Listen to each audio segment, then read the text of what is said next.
मित्रांनो, अबोली या मालिकेच्या आजच्या भागात अंकुश स्टेजच्या बाजूला लहान मुलांसोबत उभा असतो. तेवढ्यात त्यातील एक गुंडाची नजर त्याच्यावर पडते, तर तो त्याच्या साथीदारांना खुणावतो. तर तेवढ्यात अबोलीची ही नजर अंकुश व त्या गुंडांवर पडते. पण या सगळ्यात अंकुशचं लक्ष नसतं. तर ते गुंड अंकुशच्या जवळ जाणार तितक्यात अबोली धावत गुंडांकडे जाते व त्यांचं लक्ष विचलित करते. ती त्यातील एकाला आवाज देते व विचारते, दादा, तुम्हाला काही हवं आहे का? तुम्ही चाळीतले नाही दिसत. तर हे सगळं अबोली मोठ्याने बोलते, जेणेकरून अंकुशचं लक्ष जाईल व तो सावध होईल. तर गुंड तिला बोलतो, नाही, हा कार्यक्रम बघायला आलो होतो. तर अबोली सांगते, मग इथे बसून बघा ना. तर अंकुशचं त्यांच्याकडे लक्ष जातं व तो लगेच सावध होऊन तिथून निघून जातो. तर तो गुंड बोलतो, नाही, नको, आम्ही इथेच उभे राहून बघतो कार्यक्रम. तर अबोली म्हणते, नाही दादा, प्लीज तुम्ही इथे बसून बघा ना, ते लहान मुलांना त्रास होईल नाही तर ते गुंड ऐकत नसतात. तर अबोली त्यांना ठणकावत विचारते, कोणाला बोलवू का? तर ते नाईलाजाने मागे जाऊन उभे राहतात. त्यानंतर अबोली अंकुशकडे जाते व त्याला बोलते, सर, तुम्ही माझा ऐका ना, तुम्ही जा ना इथून, तुमच्या जीवाला धोका आहे. तो गुंड चाळीत आला आहे आणि चाळीत लहान मुलं देखील आहेत, त्यांच्या जीवालाही धोका होऊ शकतो. तर अंकुश म्हणतो, अबोली ऐक, माझं काही नाही होणार. तर अबोली दमयंतीला घेऊन येते. तर दमयंती विचारते, अबोली काय झालं? तू मला परफॉर्मन्स बघायचं सोडून इथे कशाला आणलाय? तर अबोली अंकुशकडे बोट दाखवत विचारते, हा दाढीवाला कोण आहे माहितीये? तर दमयंती बोलते, हा दाढीवाला? तर अबोली सांगते, हो, अंकुश सर आहेत ते. तर दमयंती मोठ्याने बोलते, अंकुश तू? तर अंकुश अबोलीला बोलतो, अबोली कशाला सांगितलं? तर दमयंती मध्येच बोलते, राहू दे, पण अंकुश तू इथे कशाला आलाय? तुझं असं येणं किती रिस्की आहे माहिती आहे ना तुला? तर अंकुश बोलतो, डोंट वरी, मी एक परफॉर्मन्स बघतो आणि जातो. तर दमयंती म्हणते, अरे तुला भीती वाटत नाही आहे का? तुला कोणीतरी काहीतरी केलं तर अबोली बोलते, मी पण हेच सांगते कधीपासून त्यांना. व दमयंतीला सांगते की ते गुंड कधीपासून चाळीतच फिरतात. त्यानंतर बोलते, ताई, आपण काहीतरी करूया, माझ्याकडे एक आयडिया आहे. तर अबोली दमयंतीला तिची आयडिया सांगते. त्यानंतर अनाउन्समेंट होते की शेवटच्या परफॉर्मन्सची वेळ झाली आहे. तर अबोली हातात हळदी घेऊन येते व अंकुशच्या डोक्याला लावते. तर अंकुश विचारतो, हे काय आहे? तर अबोली सांगते, आई भवानीचा आशीर्वाद. त्यानंतर स्टेजवर लहान मुलं उदे ग अंबाबाई उदे या गाण्यावर नाचत असतात. तर दमयंती अबोली व तिच्या प्लॅन प्रमाणे सगळ्यांच्या डोक्याला भंडारा लावत असते. तर शरदनीता देखील तिथे येतात. तर ती शरदनीता व त्या गुंडांच्या कपाळासकट त्यांच्या डोळ्यात वेगे देखील ती टाकते. तर ते सगळे डोळे चोळू लागतात, त्यांना काहीच दिसत नसतं. तर दमयंती अबोलीला काम झालं म्हणून खुणावते. तर अबोली अंकुशला जायला सांगते. त्यानंतर अंकुश जात असताना स्टेजवर देखील भंडारा उधळू लागतो. तर नीता, शरद व त्या गुंडांना आणखीन त्रास होऊ लागतो. तर अंकुश त्यांच्या समोरून निघून जातो. त्यानंतर परफॉर्मन्स झाल्यावर रमाला अबोली दिसत नाही. तर रमा राघूला विचारते, काय ग, अबोली कुठे? तर राघू सांगते, असेल इथेच कुठेतरी. तर राघू अबोलीला शोधायला जाणार तितक्यात अबोली तिथे येते व विचारते, काय झालं राघू? तर राघू अबोलीला सांगते, काही नाही ग, आईला काळजी वाटत होती ना, तू कुठे आहेस म्हणून ते विचारत होती. त्यानंतर सूत्रसंचालक अनाउन्स करतो की आजचा कार्यक्रम उत्कृष्ट पद्धतीने पार पडला.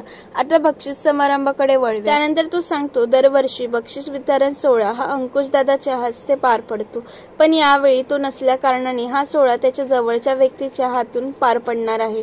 तर हे ऐकून रमा खुश होऊन उठते. तर तो बोलतो, त्या व्यक्तीचं नाव आहे अबोली अंकुश शिंदे. नाव ऐकून रमाला धक्का बसतो. तर ती उदास होते व अबोलीला स्टेजवर जायला सांगते आणि ती खाली खुर्चीवर बसते. तर अबोली स्टेजवर जाते. तर सूत्रसंचालक तिला अंकुशच्या वतीने 2 शब्द बोलायला सांगतो.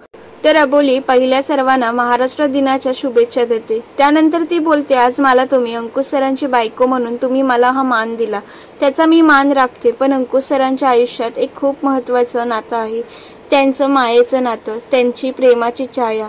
अंकुश सरांना ज्या हाताने घडवले ते, आणि आज ज्यामुळे तो अल्लड मुलगा इन्स्पेक्टर अंकुश शिंदे झालाय. व म्हणते, अशा अंकुश सरांच्या आई, त्यांना मी विनंती करते की त्यांनी स्टेजवर यावं आणि आपल्या चिमुकल्यांना बक्षीस देऊन प्रोत्साहित करावं.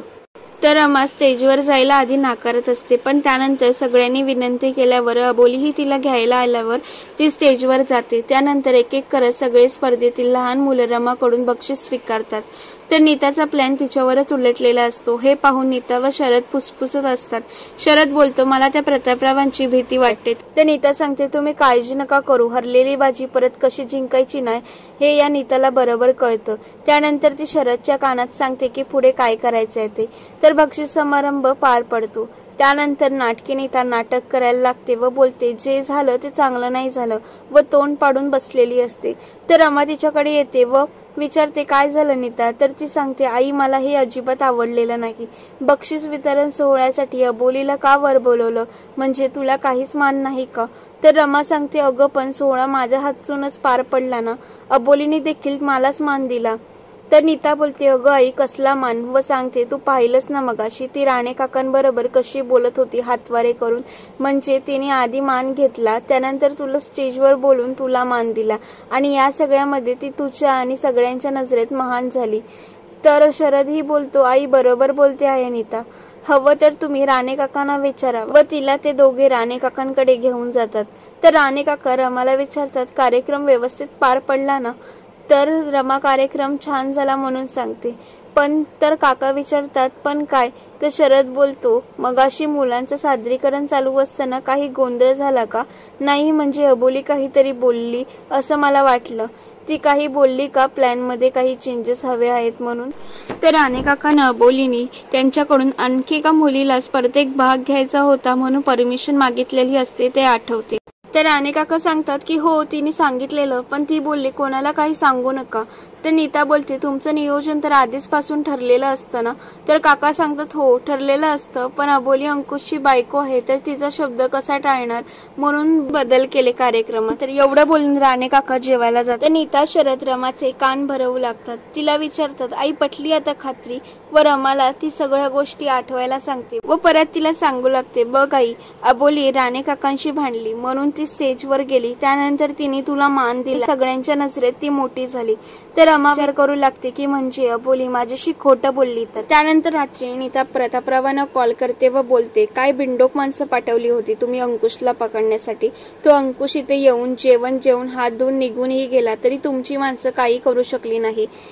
तर प्रतापराव बोलतात आवाज खाली ठेवायचा नीता, आता त्या अंकुशला पकडण्यासाठी काहीतरी वेगळा प्लॅन करावाच लागेल. तर नीता बोलते नक्की काय करणार आहे. तर प्रतापराव सांगतात वेळ आली की सांगेन. त्यानंतर ते फोन ठेवतात. तर दुसरीकडे अबोली जेवणाचं ताट घेऊन येते व ते रमाकडे देते. तर रमा तिला सांगते हे खोटी काळजी करणं बंद कर आता, आणि तिच्यावर चिडून निघून जाते. त्यानंतर नीता तिथे येते व अबोलीला विचारते काय झालं, आई रागवली आहे का तुझ्यावर. खरं तर तिने खुश व्हायला हवं, कारण तुम्ही स्टेजवर बोलून तिला एवढा मान दिला. तरी पण जाऊ दे तू लक्ष नको देऊ. व तिला सांगते तू टेन्शन नको घेऊ, मी आहे ना, मी करेन सगळं छान. व मनात बोलते अगं तुझ्या मागे मीच 7.5 बनून उभी राहिली आहे. त्यानंतर ती अबोलीच्या हातातलं ताट घेते व आत निघून जाते. तर रात्री अबोलीला अंकुशचा कॉल येतो. तर अबोली कॉल उचलते. तर अंकुश तिला विचारतो अबोली जेवलीस का ग. तर अबोली रडक्या आवाजात बोलते हो. त्यानंतर तो कार्यक्रम नीट झाला ना ते विचारतो. तर अबोली हो बोलते. तर अबोलीचा आवाज ऐकून अंकुश विचारतो अबोली काय झालंय. तर अबोली रडत बोलते सर तुम्ही आज जे केलं तसं करू नका, म्हणजे आम्हाला टेन्शन येतं. तर अंकुश सांगतो अबोली असं घाबरायचं नाही, एक गोष्ट कायम लक्षात ठेव, तू इन्स्पेक्टर अंकुश शिंदेची बायको आहे म्हणून यापुढे असं टेन्शन घ्यायचं नाही.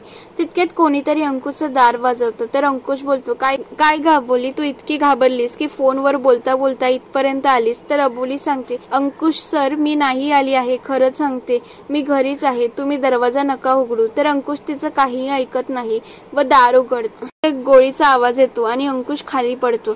तर अबोली अंकुश सर म्हणून मोठ्याने ओरडते. तर पुढील भागात सकाळी एक बाई अबोलीला काहीतरी विचारत असते. तर नीता येऊन बोलते की काय विचारताय तुम्ही अबोलीला.